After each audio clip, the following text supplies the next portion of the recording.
all.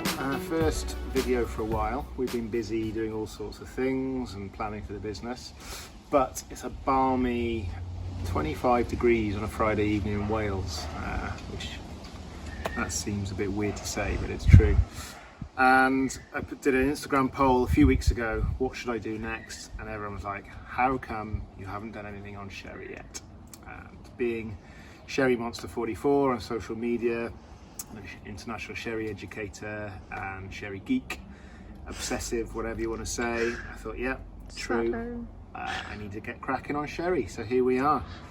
We're gonna today just focus on 2 styles, and if I can, convince a few more of you after the day to really get on it and crack open a couple of these bottles, I'll be chuffed. That's my life's ambition, is to get you all swapping your white wine in your shopping trolley for a bottle of dry sherry. Okay.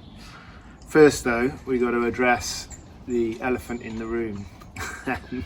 When someone like me talks about sherry all the time, all my mates from school, uni, wherever, rugby, they just laugh at me and say, what? You're into sherry? Are you mad? I was like, yeah, it's the best drink in the world. But we do have to address some stigmas and some hang-ups and stereotypes about it. So what I want to do is to ask you, first of all, when you think of sherry, do you think of this?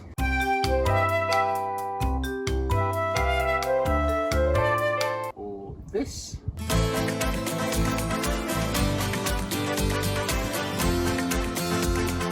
Or this? The answer is probably a bit of everything. It's yes, your granny drinking sweet sticky stuff out of the cupboard at Christmas. Yes, it's your old school Andalusian drink with flamenco music and some cliched Spanish emblems and things like that.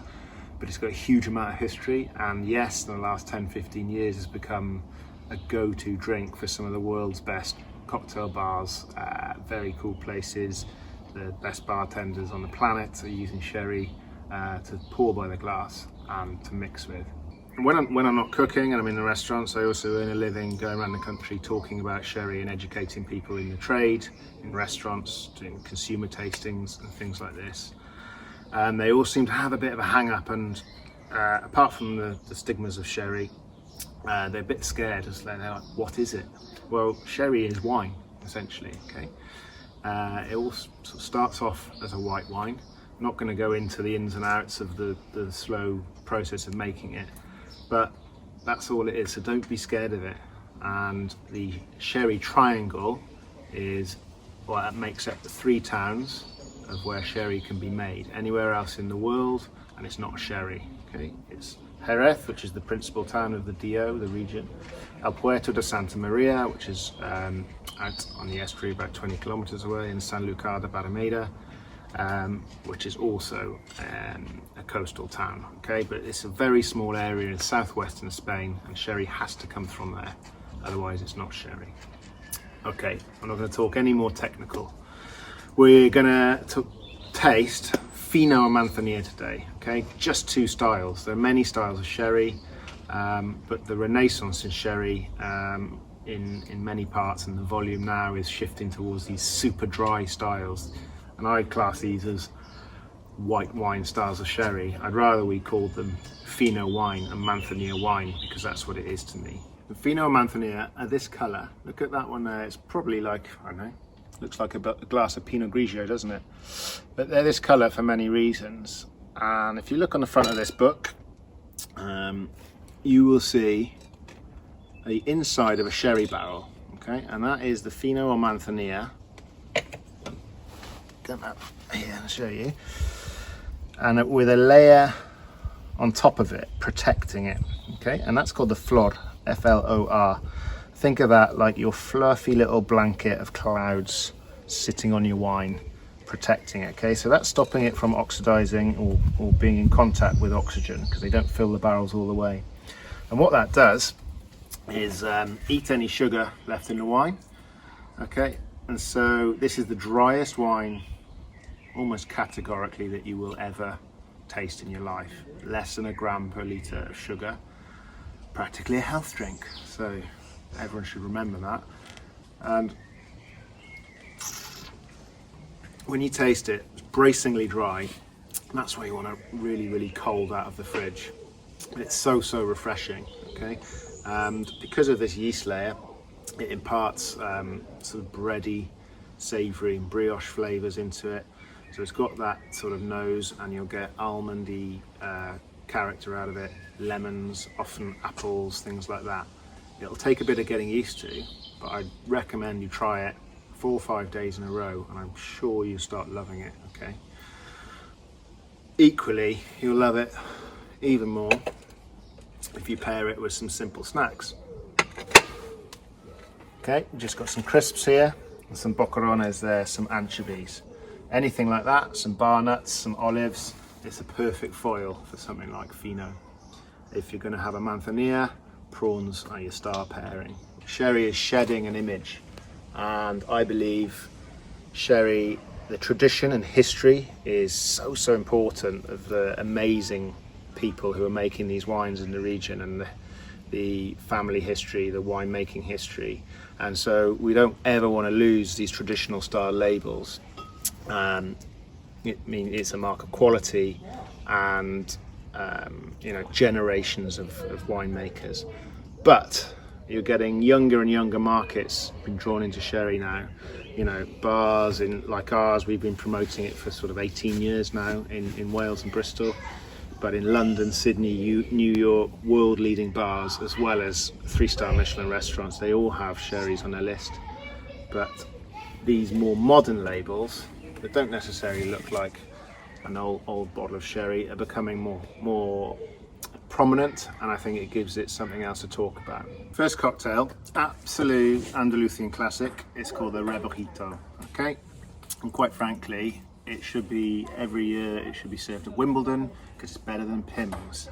And it's basically became popular in the ferias, the sort of the Maytime fairs in Andalusia, where the youngsters in the parks down the sides of the fairs would drink this by the jug, by the flagon, by the whatever. And it's essentially turning, you have to excuse my fingers here, sorry, dry cherry, so take fino or manzanilla, whatever you fancy, into a long drink, an easy sipper.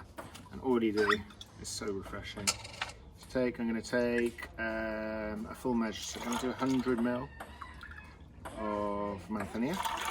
Okay. I'm going to take lemon, squeeze it in. I mean, we do posh versions of these in the bars and restaurants, but essentially at home this is all you need to do. I'm going to take a sprig of mint, okay, and same again of lemonade, quick stir. Thank you very much. This will see me right. Next one, perfect aperitif pre-dinner or post-dinner on a nice hot night, is a Chianti. Okay, a fino and tonic, manzanilla and tonic, and it's an easy drink, but really tasty again. So, spoon this time. Gonna load a nice big glass up. Okay, remember with cocktails, the more ice, the less diluted. So the more ice, the colder it is for longer, not the other way around, like you see in the Queen Vic with 1 cube of ice in a gin and tonic. 100 ml fino. It's not much, by the way. We want to always be serving, if you're having a glass of fino, 100 or 125 ml minimum, okay? Especially for the dry styles. Now we're just going to add your tonic. Here you could go for anything really. We've got your elderflower Mediterranean tonic. We've got a real classic tonic here, very quinine forward. You've got pink grapefruit, Valencian orange, and I'm going to go today for Mediterranean. Okay. These ones are probably a bit big. You don't need, probably serve 2. This would. Okay, and we're going to go for some orange and rosemary to go in it. Okay, just so that we're nicely spritzing the rosemary. in. I'm just gonna jazz it up with a couple of dashes of tonic bitters. These are actually tonic bitters. You could use Angostura, you could use orange bitters, all sorts. Okay, you could use other herbs, thyme, anything like that. That's it.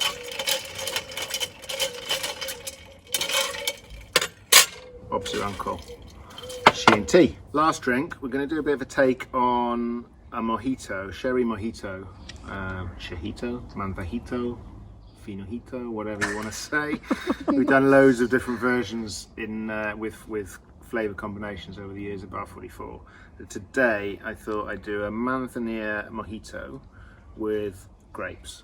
So it's a grape and manzanilla mojito, grapes, so the wine base, and essentially it's going to be a lower alcohol, lower calorie mojito, so it's a skinny cocktail. I'm gonna make it in here rather than straight in the glass in case I break it.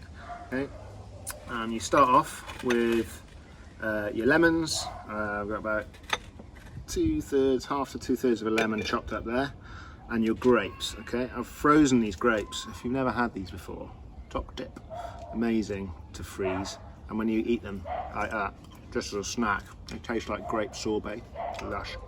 Also good on a cheese board, frozen grapes. I'm going to put most of those in there. Start muddling, your muddling stick, sharp.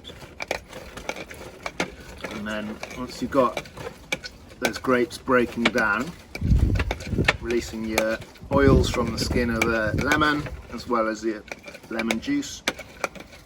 And again, another 100 ml.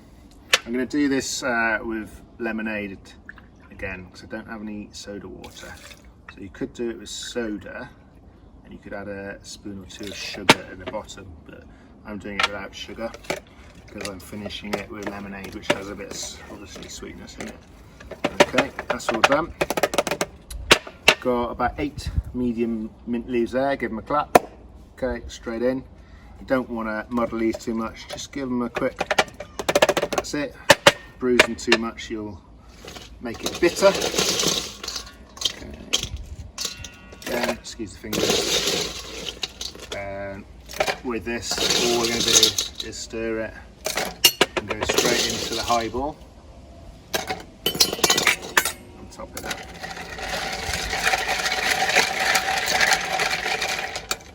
Okay, straight in. That couldn't be easier, and we're just going to top it up. If you want a straw you can, but a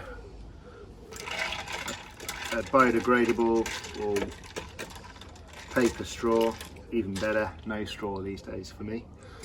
Okay, you could put a bit of extra mint on your garnish, some lemon peel if you want. There we are. Manzanilla mojito. So you've got your 3 drinks. Rebojito, tea, sherry mojito. Enjoy.